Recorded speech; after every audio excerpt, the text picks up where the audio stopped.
पड़ोसी राज्य पंजाब में कांग्रेस के बीच घमासान हुआ और नतीजा मुख्यमंत्री बदलने के रूप में सामने आया। हरियाणा में भी कांग्रेस में सब कुछ ठीक ठाक नहीं है। पिछले दिनों कुछ विधायक दिल्ली में प्रदेशाध्यक्ष बदलने को लेकर के कसरत कर चुके हैं। क्या पंजाब में इस बड़े बदलाव का असर हरियाणा में भी किसी स्तर पर हो सकता है? इस पर बातचीत करने के लिए हमारे साथ कांग्रेस के असंध से विधायक शमशेर सिंह गोगी मौजूद हैं। गोगी जी, जिस तरह से एक बड़ा परिवर्तन पंजाब में लगातार पहले कलेश चला, फिर परिवर्तन हुआ, कलेश यहाँ पर भी है, यहाँ भी कुछ गुल खिलेगा क्या? देखो, यहाँ तो कोई क्लेश है ही नहीं। यहाँ तो अभी 2 साल ही हुए हैं प्रदेश अध्यक्ष बने हुए, और कांग्रेस को प्रदेश अध्यक्ष ने पूरी तरह से बखूबी मजबूत किया। इस कोरोना के बीच में भी एक दिन वो घर नहीं बैठी और दिन रात मेहनत करके लोगों तक पहुंची है। हर दुख दर्द में कार्यकर्ता के सब जगह वो जारी है। और अभी तो इलेक्शन आया ही नहीं, यहाँ तो बदलाव का कोई काम ही नहीं। जब इलेक्शन आएगा जब देखना आप क्या क्या होता है। आप कह रहे हैं कि कांग्रेस को मजबूत किया है, लेकिन 2 साल हो गए, अब तक संगठन का ऐलान नहीं हो पाया। संगठन का भी इसी हफ्ते में कर देंगे ऐलान। लेकिन आपको नहीं लगता कि जिस पार्टी का जिलों में कोई अध्यक्ष नहीं, ब्लॉक में कोई अध्यक्ष नहीं, महासचिव नहीं, वो पार्टी का संगठन कितना मजबूत होगा? आखिर कैसे वो काम कर पाएगा? नहीं, ये बात ठीक है, संगठन ना होने की वजह से दिक्कत है। लेकिन ये कांग्रेस तो एक आंदोलन की तरह है। पार्टी जो है ये बिना संगठन के भी चलती है, इसमें कोई दिक्कत नहीं है। लेकिन संगठन मैं बता रहा हूँ ना आपको, 1 हफ्ते के अंदर अंदर ही हो जाएगा। तो संगठन में जो देरी है, क्या उसके लिए गुटबाजी जिम्मेदार है? नहीं, गुटबाजी नहीं, हाई कमांड बिजी है। और स्टेटों में जो ये कई तरह की समस्याएं हैं, अकेला हरियाणा तो छोटा सा है, अकेला हरियाणा थोड़ी हाई कमांड के लिए तो पूरा देश है। इसलिए थोड़ा सा देरी हो रही है, वैसे कोई देरी नहीं है। पंजाब में जिस तरह से मुख्यमंत्री का चेहरा बदला गया, आपको क्या लगता है वो क्लेश के कारण बदल दिया गया, या फिर जो कैप्टन अमरिंदर सिंह है वो नॉन फंक्शनल हो गए थे? नहीं, वो नॉन फंक्शनल हुए थे। ये तो सबकी आपसी सहमति से ही विचार विमर्श करके अच्छे के लिए एक फैसला लिया गया है। और आने वाला कांग्रेस का भविष्य जो है वो सुरक्षित रहे, उसको देख के फैसला लिया हाईकमांड ने।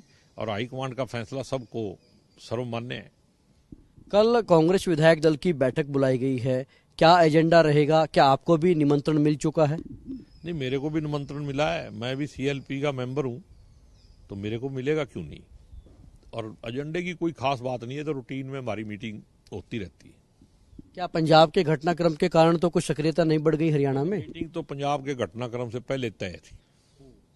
मेरे पास जो निमंत्रण आया वो पंजाब के घटनाक्रम से 2 दिन पहले का है। एक जिस तरह से 10 महीने लगभग होने जा रहे हैं किसान आंदोलन को, सिंगू बॉर्डर के ऊपर, टिकरी बॉर्डर के ऊपर, और सुप्रीम कोर्ट ने एक ताकीद की है कि रास्ते खुलवाए जाएं, लेकिन जो हाई लेवल कमेटी बनाई गई थी उसके साथ बातचीत करने के लिए किसान नेता वहां नहीं पहुंचे। तो आप किस नजरिए से देखते हैं, क्या डायलॉग नहीं होना चाहिए, किसानों को नहीं आना चाहिए? देखो, सुप्रीम कोर्ट को सरकार जो है वो गुमराह कर रही है। किसानों ने रास्ता रोक ही नहीं रखा है।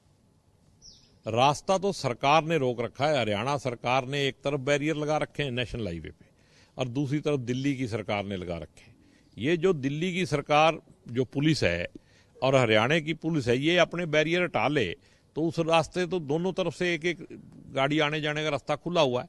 और मैं तो अभी 4 दिन पहले दिल्ली जाके आया हूँ, और मैं उसी के बीच को रास्ते के गया हूँ। सिर्फ बॉर्डर के ऊपर ही इन्होंने सीखें लगा रखी हैं। किसानों को बदनाम करने की मंशा से सरकार जो है झूठ बोलती है। सरकार की नीयत ठीक हो तो कोई रास्ता बंद नहीं है। सरकार लगातार ये कहती आ रही है, खुद मुख्यमंत्री कहते हैं कि कांग्रेस इस पूरे आंदोलन को चलाए हुए है। आप मानते हैं कि कांग्रेस का कोई हाथ है इसमें? नहीं, कांग्रेस इस आंदोलन को चलाए हुए तो मुख्यमंत्री जी, कानून किसने बनाए? जो गलत कानून बनाएगा जिम्मेदारी उसकी है। उसने मौका दिया किसानों को विद्रोह करने का, और वो अपने हक के लिए लड़ाई लड़ना उनका फर्ज बनता है। और कानून के हिसाब से, कॉन्स्टिट्यूशन के हिसाब से ये सब ठीक है। और किसानों के साथ कांग्रेस का समर्थन है। हम ओपोजिशन में हैं, हम जनता के दुख दर्द में उसके साथ रहेंगे, उनकी बात उठाएंगे जो ठीक होगी। और मुख्यमंत्री जी के कहने से हम बीजेपी में थोड़ी सपोर्ट करने लग जाएंगे। झूठ की सपोर्ट हम नहीं करते।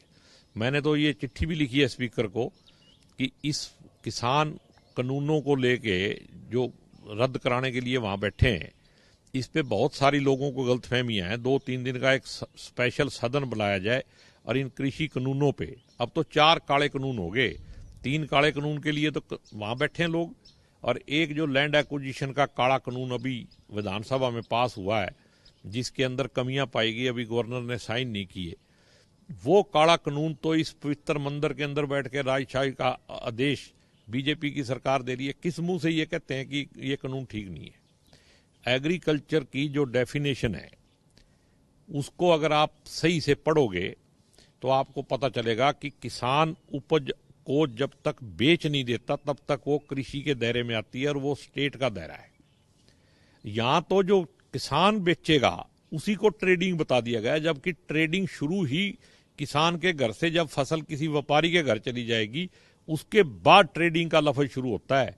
तो ये धोखा हो रहा है, कॉन्स्टिट्यूशन के खिलाफ काम हो रहा है, ये तो तानाशाही रवैये से फैसला हो रहा है। कोरोना के बीच में बताओ कौन सी इमरजेंसी लग रही थी?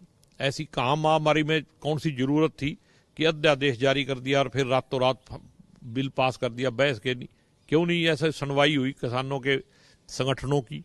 क्यों नहीं सिलेक्ट कमेटी में भेजा गया? पार्लियामेंट के मेंबरों को भी अंडरमाइन कर दिया गया इसमें।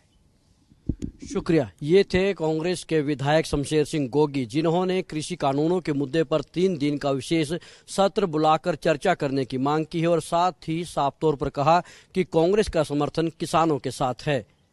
कैमरामैन हरजोत के साथ Rajesh Chauhan, living India news, Chandigarh.